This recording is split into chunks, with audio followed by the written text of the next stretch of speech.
여러분, 혹시 이혼 숙려 기간이라고 들어보신 적 있으신가요?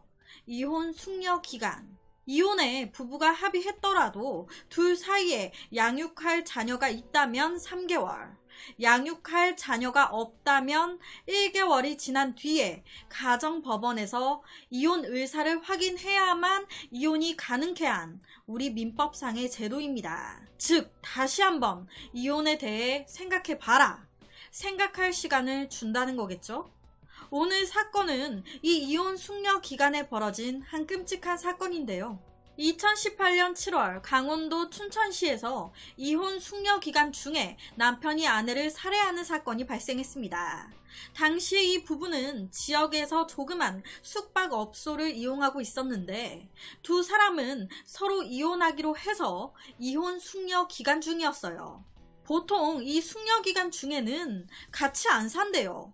그런데 이 부부는 한 집에 같이 있었던 거예요.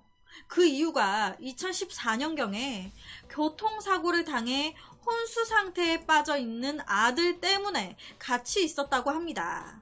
이 아들을 돌보기 위해서 이혼 숙려 기간에도 동거를 했던 거예요. 그런데 이 사건이 발생한 7월 24일 밤 11시경에 이혼 숙려 기간에 있는 아내가 아들을 두고 외출을 했다가 밤 11시에 귀가를 한 거예요.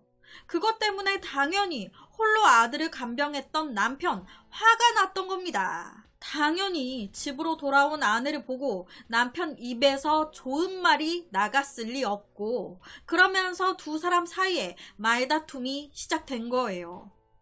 서로 죽이네 마네 막 막말을 가다가 너무 화가 났던 이 남편이 야, 이렇게 늦게까지 싸돌아다니고 힘들게 할 바에는 그냥 우리 이렇게 살지 말고 너나 나나 아들 새끼나 다 같이 죽자. 이런 식으로 말이 나온 거예요. 그 말을 들은 아내는 또 그러지 말고 차라리 네가 나를 찔러. 날 죽이라고 하면서 역정을 낸 거예요. 반대로 아내 또한 화가 나서 막말이 나갔던 거죠. 그런데 이 말을 들은 남편이 그래? 그래, 내가 너 죽이고 아들놈도 죽이고 나도 죽고 다 죽자. 남편이 실제로 흉기를 들고 와 아내를 공격한 거예요. 그때서야 사태의 심각성을 느낀 아내는 살려달라고 애원을 했습니다. 하지만 이미 이 남편의 눈은 돌아가 버렸는데 끝내 남편은 아내를 살해했어요. 아내분은 과다출혈로 사망하셨습니다. 이미 이혼하기로 협의는 해서 숙려 기간을 가진 것 같은데 그렇다면 이 두 사람이 이혼을 결심하게 된 이유, 계기는 뭐였던 걸까? 원래 이 남편 가정폭력이 있었고 그리고 흔히 말하고 있는 그 간병 스트레스? 아픈 아들을 간병하면서 생기는 그 둘 사이에 어떤 여러 가지 문제들이 있었던 거예요. 폭력도 그렇고 간병 스트레스도 그렇고 아들을 간호하면서 잦은 다툼이 생기기 시작했고 그 때문에 가정폭력 또한 심해지지 않았을까. 그렇게 가정폭력을 일삼았던 남편은 아내를 살해했고 당시 숙박업소에 있었던 다른 투숙객들에 의해서 현장에서 긴급 체포됐습니다. 재판에 넘겨진 남편은 아내와 실랑이를 벌이는 과정에서 겁을 주려고 하다가 실랑이를 하다가 찔렀을 뿐이에요. 죽이려고 한 건 아니었습니다. 우발적인 살인이었어요. 라고 주장했습니다. 하지만 재판부에서는 이를 받아들여 주지 않았어요. 아내의 다급한 비명이 녹취되어 있는 자료가 있었고 녹음된 시간이라든지 경찰이 현장에 출동했을 때의 모든 상황 같은 것들을 종합해 봤을 때 이건 다분히 의도적이다 라고 해서 1심 재판부는 살인 혐의로 징역 18년을 선고했습니다. 그리고 이어진 2심 재판에서는 이 남편 완전히 달라진 모습을 보입니다. 내가 한 가정의 가장으로 가족들을 끝까지 지켰어야 했는데 내가 어리석은 탓에 너무 큰 잘못을 했습니다. 앞으로 남은 삶을 속죄하고 반성하는 삶을 살겠습니다. 그리고 남편의 변호인 또한 이 남편의 가족들과 자녀가 선처를 원하고 있고, 게다가 뇌사 상태인 아들이 또 병상에 있잖아요. 어머니도 안 계시는데 아버지까지 오랫동안 감옥에 가버리면 누구보다 아들이 제일 피해를 보게 되니까 제발 뇌사 상태의 아들을 병간호하면서 남은 생을 살 수 있게 해달라고 호소했다고 해요.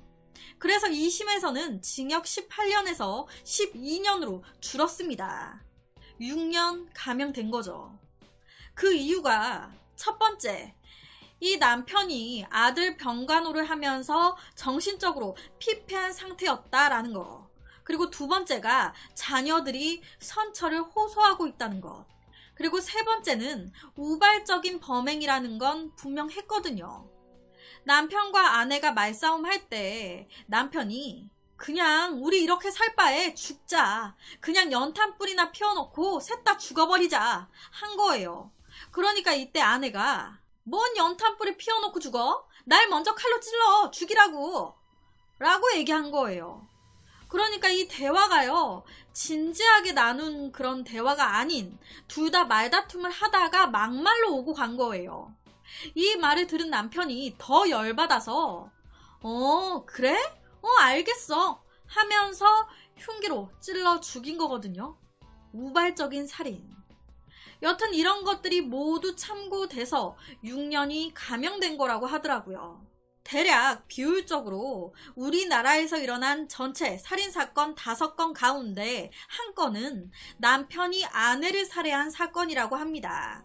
이 가운데는 이미 이혼을 결심하고 법적 절차를 밟고 있는 그런 부부 사이에서 일어난 범죄도 적지 않다고 해요. 그러니까 부부 간에 이런 살인이 많이 일어나고 있는 거예요.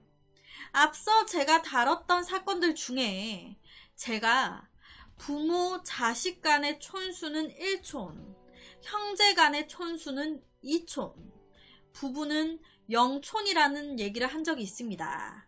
부부는 0촌. 가족 중 가장 가깝고 친밀하다는 뜻이라고. 그 누구보다 가장 아끼고 배려해줘야 할 부부인데 좀 너무 안타까운 사건들이 매년 늘어가고 있는 것 같아요. 그래서 오늘은 너무 안타까운 한 가족의 살인사건에 대한 이야기를 가지고 왔습니다.